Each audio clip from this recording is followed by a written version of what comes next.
In this video, we are going to deal with Arms Act 1959. ये 1959 का 54th act है। 54वां act है 1959 का। इनैक्टमेंट डेट है 23 दिसंबर 1959 और इन्फोर्समेंट डेट है 1 अक्टूबर 1962। इसमें कुल 6 चैप्टर्स हैं और 46 सेक्शंस हैं। सबसे पहले हम इस एक्ट का बनाने का ऑब्जेक्टिव देख लेते हैं। ये एक्ट बनाया गया था आर्म्स और एम्यूनेशन से रिलेटेड लॉ को कंसोलिडेट और अमेंड करने के लिए। मतलब आर्म्स और एम्यूनेशन से रिलेटेड जितने भी लॉ हैं उन सभी लॉज को कंसोलिडेट और अमेंड करने के लिए आर्म्स एक्ट 1959 बनाया गया, इनैक्ट किया गया। और ये 10th year of Republic of India में इनैक्ट किया गया है।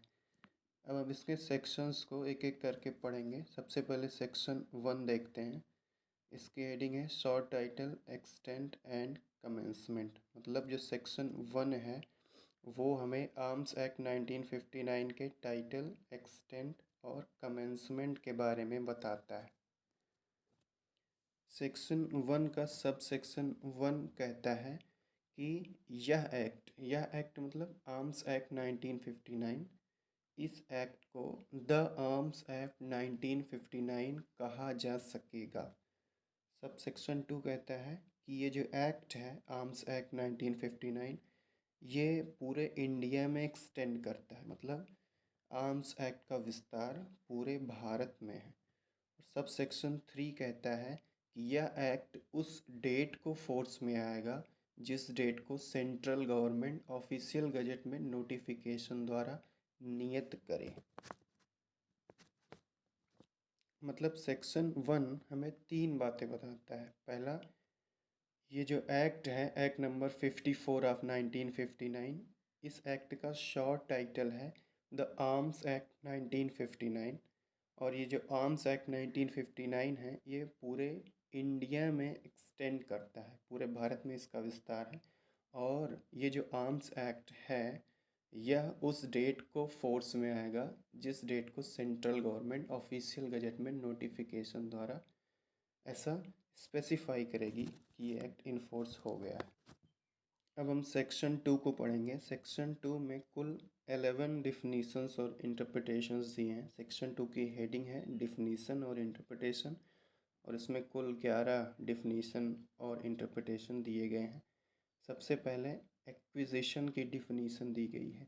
सेक्शन 2 में कहा गया है कि in this act unless the context otherwise requires, अगर कॉन्टेक्स्ट अदरवाइज रिक्वायर नहीं करता है, कॉन्टेक्स्ट की कोई अदरवाइज रिक्वायरमेंट नहीं है, तो ये जो एक्सप्रेशंस लिखे गए हैं इनकी यही मीनिंग होगी जो सेक्शन 2 में बताई गई है। तो सबसे पहले 2A में एक्विजिशन की मीनिंग दी हुई है। तो एक्विजिशन का मतलब देखते हैं। मैं बैरक में लिखी गई लैंग्वेज को फिर से नहीं पढ़ूंगा बल्कि उसे सिंप्लीफाई करके प्रेजेंट करूंगा। 2A acquisition. एक्विजिशन जो वर्ड है उसके सभी ग्रामेटिकल वेरिएशन और कॉग्नेट एक्सप्रेशन सहित एक्विजिशन के अंतर्गत हायरिंग यानी भाड़े पर लेना, बोरोइंग उधार लेना या गिफ्ट के रूप में एक्सेप्ट करना आता है। अब यहाँ पे एक वर्ड लिखा है या एक्सप्रेशन लिखा है grammatical variation and cognate expression. इसका मतलब होता है जैसे एक ही वर्ड से कई वर्ड डिराइव्ड हो जाते हैं। मतलब एक ही वर्ड से कई वर्ड बन जाते हैं, डिफरेंट फॉर्म ऑफ वर्ड बन जाते हैं जो जिनकी मीनिंग तो सेम होती है, रिलेटेड होती है और वो सेम रूट से भी डिराइव्ड होते हैं। तो मतलब किसी वर्ड का ग्रामेटिकल जो वेरिएशन है और जो कॉग्नेट एक्सप्रेशन है वो उसी वर्ड से रिलेटेड होगा, उनकी मीनिंग रिलेटेड होगी और वो सेम रूट से डिराइव भी होंगे। रिलेटेड होगी, एग्जैक्टली सेम नहीं होगी। इसीलिए सेक्शन 2 का क्लॉज ए एक्विजिशन की जो बात कर रहा है वो कह रहा है कि एक्विजिशन ही नहीं, एक्विजिशन जो वर्ड है इसके सभी ग्रामेटिकल वेरिएशन और इसके कॉग्नेट एक्सप्रेशंस से मतलब यह है या इसके सभी ग्रामेटिकल वेरिएशन या कॉग्निट एक्सप्रेशन इंक्लूड करते हैं हायरिंग, बोरोइंग और accepting as a gift. Include करते हैं मतलब ये एक इंक्लूसिव डिफिनेशन है।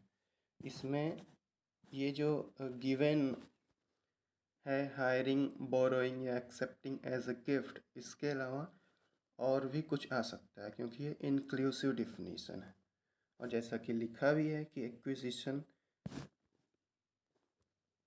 with its grammatical variation and cognate expression includes, not only acquisition includes, बल्कि acquisition with its grammatical variation and cognate expression includes hiring, borrowing और accepting as a gift। मतलब आप अगर कोई चीज़ हायर कर रहे हैं, बोरो कर रहे हैं या गिफ्ट के रूप में एक्सेप्ट कर रहे हैं, इसका मतलब आप उसका एक्विजिशन कर रहे हैं। अब दूसरी डिफिनेशन देखते हैं एम्यूनेशन का। सेक्शन 2B में डिफाइन किया गया है एम्यूनेशन। सेक्शन 2B के अकॉर्डिंग एम्यूनेशन का मतलब होता है फायर आर्म के लिए एम्यूनेशन। एम्यूनेशन की हिंदी होती है गोला बारूद। मतलब गोला बारूद का मतलब क्या है? फायर आर्म के लिए गोला बारूद। और ये जो एम्यूनेशन वर्ड है ये इंक्लूड करता है, इसकी मीनिंग तो है एम्यूनेशन फॉर फायर आर्म, लेकिन ये और भी कुछ इंक्लूड करता है। और क्या इंक्लूड करता है? Rockets, bombs, grenades, shells and other missiles. 2B1 के अकॉर्डिंग जो एम्यूनेशन है वो इंक्लूड करता है rockets, bombs, grenades, shells and other missiles भी एम्यूनेशन में इंक्लूडेड है। और क्या इंक्लूडेड है? 2 क्लॉज में देखते हैं article design for torpedo service and submarine mining. Torpedo service और सबमरीन माइनिंग के लिए डिज़ाइन किए गए आर्टिकल्स भी एम्यूनेशन वर्ड में इंक्लूडेड हैं। और क्या क्या इंक्लूडेड है एम्यूनेशन में? थर्ड सब क्लॉज देखते हैं अदर आर्टिकल्स।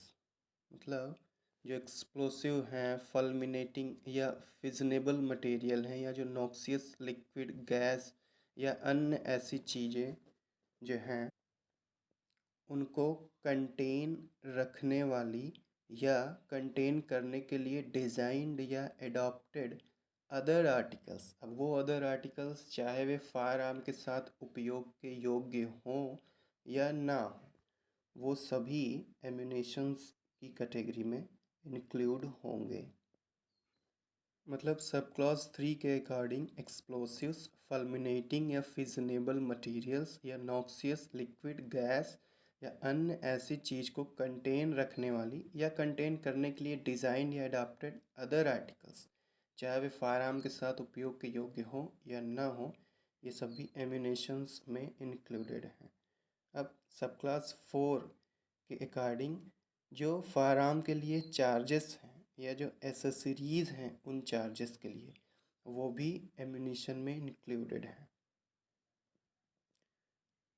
सब क्लास 5 कहता है कि जो फ्यूजेस हैं और जो फ्रिक्शन ट्यूब्स हैं, वो फ्यूजेस यानी पतीले और फ्रिक्शन ट्यूब्स, घर्षण नलिकाएं भी एम्यूनेशन में इंक्लूडेड हैं।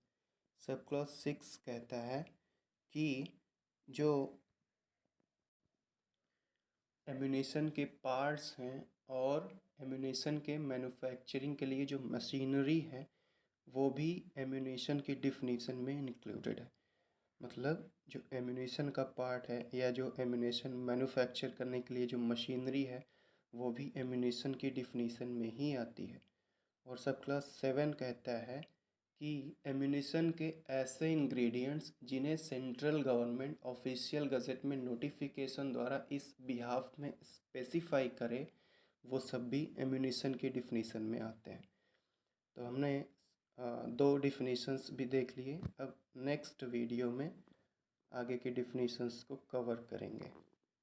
इस वीडियो में मैंने बैरेक्ट की लैंग्वेज को फिर से रीट्रेट नहीं किया है, बल्कि उस लैंग्वेज को सिंप्लीफाई करके प्रेजेंट करने का प्रयास किया है।